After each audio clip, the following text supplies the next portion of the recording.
تیر ځل مو ورته 1,15,000 افغانۍ راوړې وې. 1 2 3 4 دی هم 15 دی شپږ دی 7 دی هم 8 دی 9 دی 10 دی هم 11 دی 12. قدرمن لیدونکو السلام علیکم ورحمت الله وبرکاتو. خدای دې وکړي چې تاسو به روغ وئ، جوړ به وئ، صحت تعلیم مو پرتن وي. یو ځل بیا راغلي یو د افغانستان پکتیا ولایت مرکز ګردیز بالادي سیمې ته.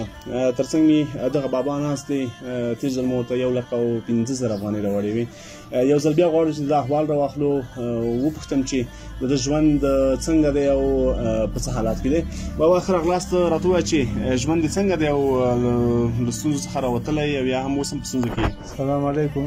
د خپلو ګرانو دوستانو ته ټولو مسافرو وروڼو ته اول د دوه کسه مېلمانه چې راغلي دغو ته ټول د مینې محبت سلامونه کوم.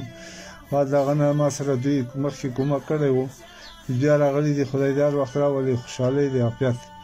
او زه خپله خدای ستاسې د ګټې څوک نه لرم. دغه تیار ته مې اړولي وو او دغه دوکان کې چې اوس موږ ناست یو، دغه دوکان ته ناست یو.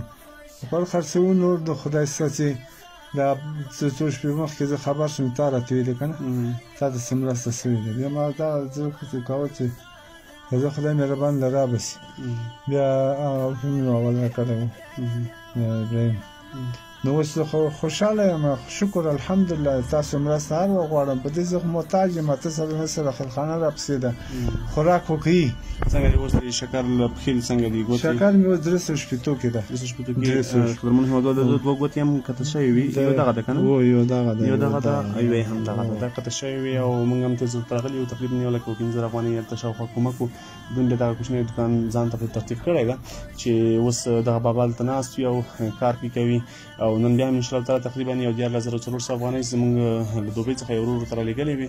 هغه به هم ورته وسپارم، هغه هم ستاسو په مخکې ورته سپارم. 1 2 3 4 دی هم 15 دی شپږ دی 7 دی هم 8 دی 9 دی 10 دی هم 11 دی 12 دی هم 14. د 14,000 افغانۍ د هغه ورور چې تاسو سره همکاري کړې ده څه پیغام ورته لري؟ هغه ورور ته زه اول شکریه ترې ادا کوم چې خدای دې ښه درسره وکړي چې تا 14,000 افغانۍ ما ته راورسېدې. ډېر په تنګسیا وخت کې راورسېدې. بیا دې د راغوښتلو هیله لرم. خدای دې تا ته 1 میلیون بدل درکړي. موږ دې خدای یو ثواب پرې جوړ کړي. دغه ورونه چې موږ ته دومره خواري کوي راځي و دغه ته خدای ډېر اجرونه ورکړي.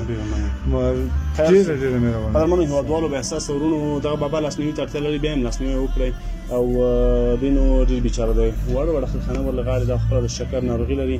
او یوازې په دې دوکان کې چې تاسو یې زموږ کمرمین ته د ښیي دا هم تېر ځل موږ پیسې ورته راوړې وې. بیا ځان دغه وړوکی دوکان ورباندې ترتیب کړی دی چې ډېر کم څه کې. بابا څومره سامان دې ورته راوړی دی تا؟ دغه کې اوس 15,000 روپۍ سامان ما راوړی و، 18,000 ورکوي. یعنې تقریبا 23,000 شاوخوا سامان کې ده.